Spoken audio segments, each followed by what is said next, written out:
បាទជំរាបសួរពុកម៉ែបងប្អូនទាំងគ្នាថ្ងៃនេះខ្ញុំមានសាច់រឿងថ្មីទៀតហើយមកចង់ចែករំលែកឲ្យពុកម៉ែបងប្អូនទាំងគ្នាបានទស្សនាហើយរឿងមួយនេះវាមានចំណងជើងថាមុនហ្នឹងហើយបងប្អូនកន្លែងនេះខុសតិចហើយរឿងនេះមានចំណងជើងថាមុនស្នេហ៍ក្រមុំឆ្នះ sorry ថ្ងៃទី10កក្កដាឆ្នាំ2026បងប្អូនអាចមើលនៅក្នុងប៉ុស្តិ៍ PPCTV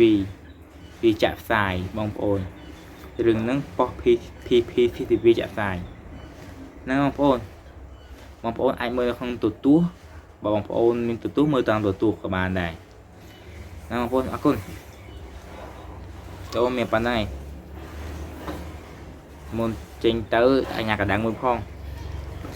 លឺអត់ក្រុមខេកុំភ្លេច subscribe អញ្ញាកណ្ដាំង like អ្នកមួយ share ដើម្បីឲ្យពុកម៉ែបងប្អូនក្រោយៗបានចូលទស្សនានឹងវាជារបៀបដែលណែនាំបងប្អូនឲ្យចូលទៅកាន់ក្នុង website មើលរឿងផ្សេងទៀតបាទអរគុណច្រើនបងប្អូន